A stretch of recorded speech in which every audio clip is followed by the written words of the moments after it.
Leaning over, she kissed him on the mouth. He was firm and solid and warm. Here.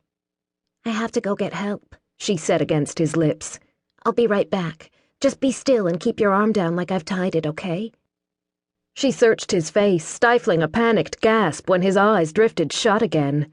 Should she make a run for it now? She couldn't stand it if these were his last minutes. No, stop, she told herself. I am so glad I wasn't too late, Lachlan said, cracking his eyes open again but not seeming to be able to focus on her. Piper, he asked urgently, trying to sit up. I'm here, she said, pushing him back down. I have to run downstairs to get help. You have to be still. I'm leaving, but I'll be back. She gripped his hand in hers and kissed him once more, and this time he weakly returned it. Hang on, she said. Don't leave me again. I shall never leave ye again, he said, then went completely slack. With tears blinding her and her furiously beating heart about to climb into her throat to choke her, she raced down the multitudes of stairways in her insanely giant house, the castle she had inherited the year before from her great-grandmother. It was a constant headache, but she was learning to love it. Bursting into the kitchen, where she always had the best luck with phone calls, she tried to get to her contacts. Her hands were shaking so badly she dropped the phone and the battery promptly popped out and skidded across the floor.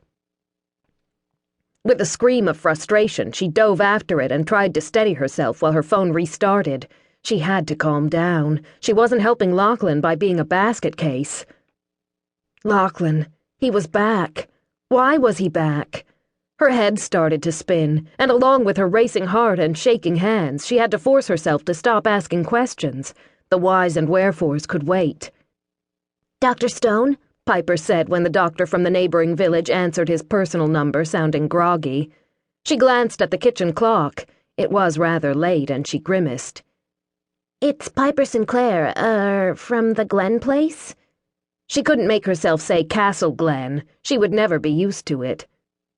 Yes, of course, Piper, I know who you are, Dr. Stone said, clearing his throat. Piper held the phone away and groaned. Of course he knew who she was. Not only had he discreetly fixed up Evelyn and Sam after they returned from the 18th century with smoke inhalation and knife wounds, but she had recently donated a rather large sum to his clinic. Rather late for a social call, isn't it, lass? Dr. Stone asked. Certainly not another stabbing, is it? He laughed nervously. Piper burst into tears again, all her forced calm shattered. Yes, it is another stabbing. Please come as fast as you can. My dear, he'll be fine now that I've stitched him up, Dr. Stone said, patting her tense shoulder as she leaned over Lachlan's sleeping form. She jumped at the touch, having almost nodded off to sleep while gazing at him. The strong planes of his face mesmerized her, and vacillating between fear and joy had worn her out. Melly, who had been Piper's next call after the doctor, had torn over there, ready and eager to practice her fledgling nursing skills. She had wiped all the dried mud from Lachlan's face and assisted with the stitching, and was now starting to look like she wanted some answers.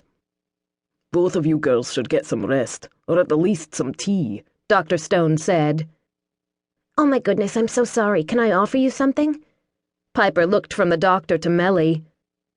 Melly blew her off with an eye roll, and Dr. Stone merely snapped his medical bag shut and shook his head. I'll take my leave and be back in the afternoon to check on our patient. You must call me if anything untoward happens, like a spike in fever, but I do think he'll be fine. It was a jagged, nasty cut, but not too deep. He looked at her quizzically, and she swallowed. Even though she would pay well for his silence, she didn't want him to think regular stabbings were going to be the norm now that she was the owner of the estate. She hiccuped an unhappy laugh as she realized that so far regular stabbings did seem to be the norm. She took his arm and started to walk him out, trying to think of a good story. You see... She took a deep breath and dove in. I've let some history buffs rent out part of the forest. I thought they were just going to, live out there in a historical manner. No lights or toilets or whatnot. She glanced at him, and he was nodding down at her. But it seems they took things a bit too seriously, and their pretend clans got into a war with real fighting. Oh my. Dr. Stone stopped, his eyes wide.